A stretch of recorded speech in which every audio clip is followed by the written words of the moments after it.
भंडारा जिला परिषद के सामने महाराष्ट्र राज्य ग्राम पंचायत कामगार सेना की ओर से विभिन्न मांगों को लेकर 2 दिवसीय आंदोलन शुरू किया गया है। ग्राम पंचायत कर्मचारियों ने चेतावनी दी है कि अगर उनकी मांगों को तुरंत स्वीकार नहीं किया गया तो आगे तीव्र आंदोलन किया जाएगा। प्रदर्शनकारियों ने नारेबाजी करते हुए एकता का संदेश दिया और अपनी मांगों की ओर प्रशासन का ध्यान आकर्षित किया।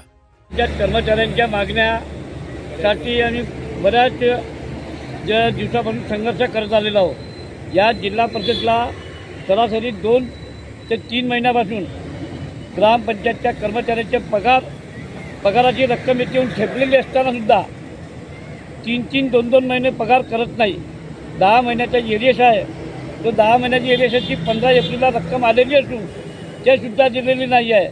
आणि कोणत्याही कर्मचाऱ्याला म्हणजे अजूनपर्यंत ग्रामपंचायत कर्मचाऱ्याच्या खात्यावर जानेवारी महिन्यापासून पैसे रक्कम जमा झालेल्या नाही, त्यांच्यावर उपासमारीची पाळी आलेली आहे। त्याकरिता आम्ही राज्य संघटनेच्या निर्देशानुसार 1 मे व 2 मेला काम बंद आंदोलनाचा हत्यार पुकारलेला आहे। तरी जिल्हा परिषद प्रशासन आम्हाला उडवाउडीचे उत्तर देऊन आज पगार होईल, उद्या पगार होईल, उद्या एरियस होईल, परवा एरियस होईल असे करू आम्हाला अजूनपर्यंत एकही पगाराची दमडी आमच्या अकाउंटमध्ये जमा झालेली नाही आहे। करिता ग्रामपंचायत कर्मचाऱ्याचा बिल बनवणारा कर्मचारी हा कॉन्ट्रॅक्टिंग असून आणि जिल्हा परिषदच्या ग्रामसेवकाचा किंवा सरकारी लिपिकाचा बिल बनवणारा तो जिल्हा परिषदचा सरकारी बाबू त्याला त्याच्या हाताने बनवतात। आमच्या बिल बनवण्यासाठी ग्रामपंचायत कंत्राटी लिपिकाच्या हाताने बनवतात। कंत्राटी लिपिकाकडे आम्ही गेल्यावर तो आम्हाला नेहमी उडवाउडीचे उत्तर देतो।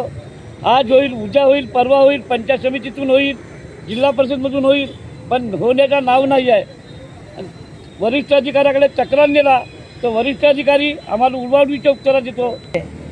आमची नेमकी मागणी आहे का जिल्हा परिषद कर्मचाऱ्याचे नियमित वेतन महिन्याच्या महिन्याला आणि जीपीएफचा पैसा त्याच्या अकाउंटवर नियमित जमा व्हावे आणि जो उर्वरित 10 महिन्याचा एरियस आहे तो तत्काळ आमच्या ग्रामपंचायत अकाउंटवर कर्मचाऱ्याच्या जमा व्हावा आणि ग्रामपंचायत स्तरावर जे उर्वरित रक्कम आहे ग्रामपंचायतकडे येणारी ती या जिल्हा परिषदेने पत्र काढून ग्रामसेवकाच्या नावाने ती रक्कम ग्रामपंचायत कर्मचाऱ्याला मिळण्यास भाग पाडावे।